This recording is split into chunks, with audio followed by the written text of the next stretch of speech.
Welcome welcome welcome cook with নাসিমাতে সবাইকে আবারও একবার ওয়েলকাম। প্রতিদিনের মতো আজকেরও চলে এলাম নতুন আরও একটি ভিডিও নিয়ে। আজকে দেখাবো মিনি হার্ট পিৎজা, তাও আবার ব্রেড দিয়ে। তাহলে চলুন রেসিপিটি দেখে নিন। প্রথমেই লাগবে ব্রেড স্লাইস। আমি একটা নাইফ দিয়ে এভাবে কর্নার করে কেটে নিচ্ছি। এখন এখান থেকে একটা অংশ নিয়ে নেব। দেখুন মাঝখানে একটু হাতটা হালকা করে চেপে দিয়ে কর্নার দুটোকে আমি এইভাবে মুড়ে দেব। দেখুন একটা হার্ট শেপ হয়ে গেছে। এখন আমি একটা টুথপিক দিয়ে এটাকে সিল করে দেব, তাহলে শেপটা নষ্ট হবে না। পুরো রেসিপিটি তৈরি হয়ে যাওয়ার পর টুথপিকগুলো আমি খুলে ফেলে দেব।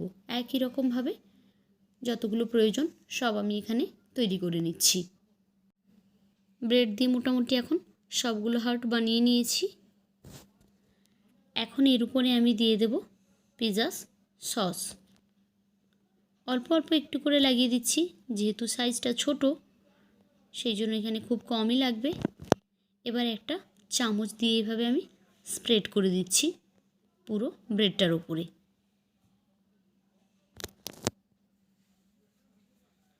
এখন সস দেওয়ার পরে আমি দিয়ে দিচ্ছি সুইট কর্ন।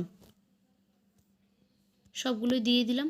এবার আমি এখানে দিয়ে দিচ্ছি কিছুটা ক্যাপসিকাম কুচি, রেড বেল পেপার কুচি আর পেঁয়াজ কুচি।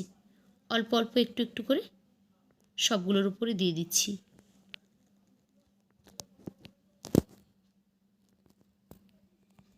এখন যেটা মেন উপকরণ সেটা হলো চিজ। আপনি আপনার পছন্দ অনুযায়ী চিজ দিয়ে নেবেন। যে চিজ আপনি পছন্দ করেন সেই চিজই এখানে দিতে পারেন, কোনো অসুবিধে নেই। এখন সবগুলোর উপরে আমি ভরে ভরে চিজ দিয়ে দিচ্ছি। এখন মোটামুটি এটা রেডি হয়ে গেছে। উপর থেকে অল্প একটু আমি অরিগ্যানো আর চিলি ফ্লেক্স দিয়ে দিচ্ছি এর উপরে উপরে। এতক্ষণে গ্যাসে আমি একটি কড়াই বসিয়ে দিয়েছি। কড়াইটি গরম হয়ে গেছে। অল্প একটু দিয়ে দিলাম বাটার। এখন যে মিনি হার্ট পিৎজাগুলো আমরা বানালাম সেইগুলো এখানে আমি দিয়ে দিচ্ছি। সবগুলো এক এক করে এখানে দিয়ে দিচ্ছি।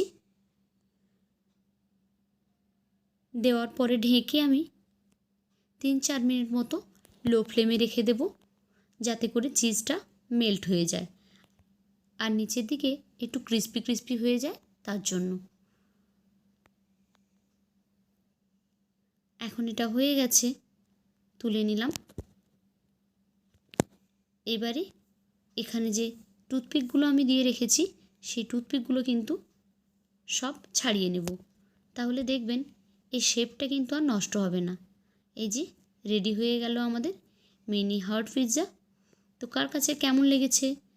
যদি ভালো লেগে থাকে তাহলে লাইক, কমেন্ট অ্যান্ড শেয়ার করবেন। আর এমনই সহজ সরল রেসিপি পেতে আমার চ্যানেলটিকে সাবস্ক্রাইব করে বেল আইকনে ক্লিক করে নোটিফিকেশান অল করে দেবেন, তাহলে নতুন ভিডিওর নোটিফিকেশান আপনি সঙ্গে সঙ্গেই পেয়ে যাবেন। তো আজকের মতো এই পর্যন্তই। ফিরে আসবো আগামীকাল নতুন একটি ভিডিও নিয়ে। ততক্ষণের জন্য টাটা।